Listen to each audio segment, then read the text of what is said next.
Halo, nama saya Rahel Carolina. Pada kali ini saya akan menjelaskan mengenai sistem operasi Linux yaitu Ubuntu. Yang pertama-tama saya akan menjelaskan mengenai desktop environment pada Linux atau Ubuntu. Jadi desktop environment ini adalah set lengkap yang terdiri dari berbagai macam software yang membentuk suatu lingkungan yang memudahkan user dalam pemakaian Linux. Di dalamnya itu terdapat perangkat-perangkat pendukung seperti File Manager, Window Manager, Display Manager, dan lain-lain. Jadi fungsinya desktop environment ini adalah menyediakan lingkungan grafis pada sistem Linux dengan bundling bermacam-macam yang menampilkan elemen GUI seperti icons, toolbar, wallpaper, dan desktop widgets, serta kumpulan aplikasi yang telah terintegrasi dan utility. Jadi, beberapa contoh desktop environment itu ada KDE, GNOME, dan Cinnamon, dan lain-lain. Jadi KDE itu adalah desktop environment yang membutuhkan resource besar tapi lebih stabil, dan terdapat fitur dan eye candy yang banyak. Fungsinya itu mirip Windows, yaitu Windows 7. GNOME itu lebih terpolarisasi lagi dan intuitif. Selanjutnya akan saya jelaskan adalah Windows Manager. Fungsi dari Windows Manager adalah memudahkan dan resize general program. Windows Manager juga melakukan automatic window layout compositing, menggambar dekorasi, drawing panels, menyediakan multiple workspace. Kemudian stacking. Stacking itu menggambar Windows dalam urutan tertentu atau stack dimulai dari bawah dan mengizinkan adanya overlap. Contohnya itu ada Fluxbox, Openbox, dan BlackDX. Kemudian compositing menyediakan buffer untuk membuat tiap Windows secara terpisah, lalu mengumpulkan buffer dan membentuk gambar desktop. Misalnya itu ada Mutter, Kwin, XFWM, Kompis, dan lain-lain. Lalu tiling itu melarang overlap, misalnya WMFZ. Tiling ini terbagi menjadi dua, ada static tiling dan dynamic tiling. Berikut ini merupakan contoh desktop environment pada Ubuntu. Kita buka Help, kemudian About. Sini dapat kita lihat desktop environment-nya adalah GNOME Terminal. Terus, kemudian yang akan saya lakukan adalah menunjukkan beberapa perintah dasar yang ada pada Linux.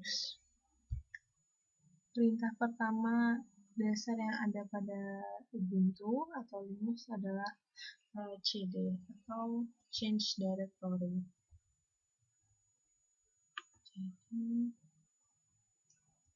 sini ketikkan nama folder yang akan memasuki. Ya, di sini sudah masuk ke directory-nya. Lalu mkdir untuk membuat folder baru.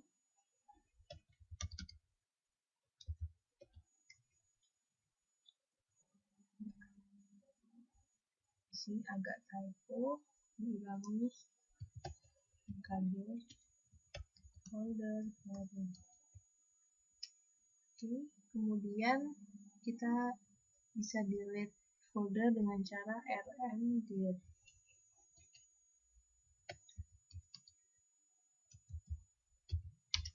Ya, sudah. Kemudian untuk mengecek isi directory kita ketik ls. Yang berikutnya adalah untuk membuat file.txt baru.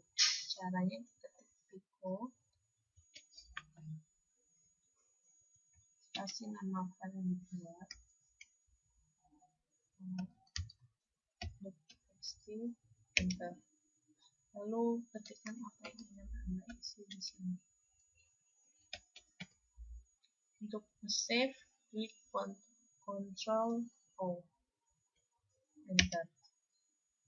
Kalau sudah, ketik Ctrl X. Untuk mengecek file yang kita buat, ketikkan cat spasi nama file. Ya, ini dia isi. Sekarang saya akan menjelaskan mengenai repositori dan dependensi. Di repositori itu merupakan tempat penyimpanan ratusan aplikasi atau program yang telah diatur sedemikian rupa dan tersedia untuk dapat diakses melalui internet. Namun repositori tidak hanya dapat diakses melalui internet saja, tetapi kita juga dapat menggunakan alternatif repositori lewat distribusi media lain seperti DVD. Ini berguna sekali untuk kita yang tidak memiliki koneksi internet yang cepat. Repositori pada Ubuntu terdiri atas 4 komponen, yaitu main, restrict, lalu universe, dan multiverse. Jadi repositori ini terdapat beberapa ya, yaitu core, extra, community, dan lainnya. Pada core ini memiliki persyaratan kualitas yang cukup berat. Pengguna harus terlebih dahulu sign off pada update sebelum update paket yang diterima. Kalau extra ini berisi semua paket yang tidak masuk ke dalam core. Contohnya itu Wixort, Window Manager, web browser, media players, dan lain-lain. Kalau community ini, beberapa paket ini akhirnya dapat melakukan transisi ke repository core atau extra sebagai pengembang menganggap mereka penting untuk didistribusi. Kalau dependensi ini, pada Linux terdapat beberapa aplikasi yang dapat kita install jika kita sudah menginstal aplikasi lain. Jadi pada dependensi ini kayak semacam ada ketergantungan. Jadi misalnya aplikasi A dapat kita jalankan jika kita sudah menginstal aplikasi yang B. Jadi seperti itu.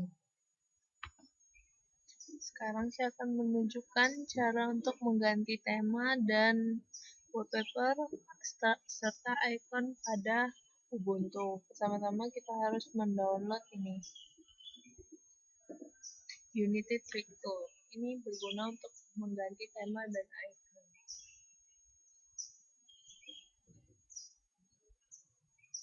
Lalu pilih pada appearance, lalu ini untuk mengganti tema, pilihkan ini. Sudah terganti, lalu icons.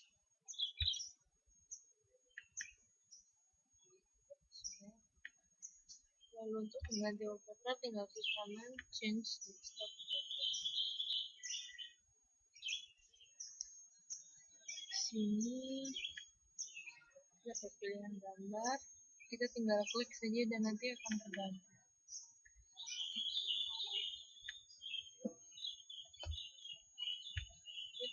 Wallpaper sudah terganti. Ya, kali ini saya akan menjelaskan user management yang terdapat pada Ubuntu. Pertama-tama kita buka terminal, lalu ketikkan sudo su. Ini agar kita bisa masuk ke root administrator. Ketikkan password. Ya, sudah masuk. Untuk menambah user, sebelum menambah user kita harus menambahkan grup dulu. Ketiknya grup add spasi nama grup yang Anda mau.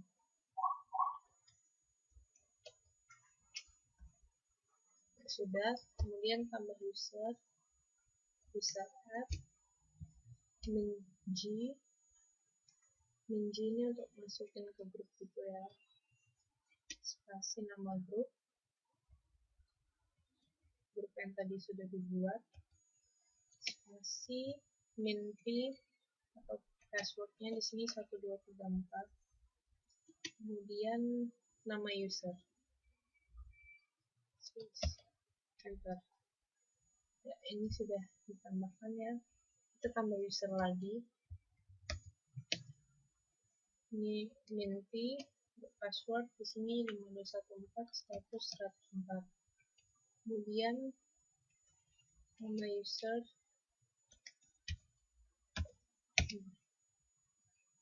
ya, sudah selesai. Berikutnya saya akan menjelaskan bagaimana menginstal aplikasi secara online. Pertama-tama Anda harus mendownload file yang akan diinstal melalui Mozilla. Jadi di sini saya sudah mendownload yaitu Ubuntu Tweak bla bla bla ini.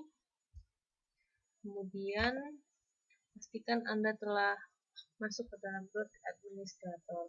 Yang harus diketik itu adalah sudo dpkg-i spasi nama file, lalu klik enter.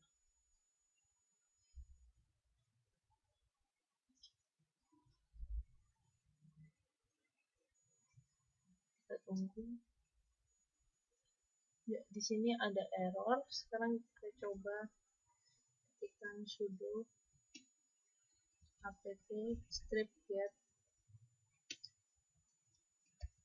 install minf, enter.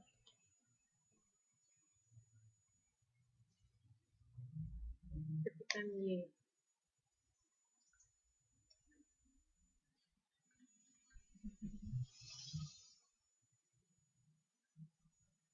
Kita tunggu ya, dan ini dalam proses.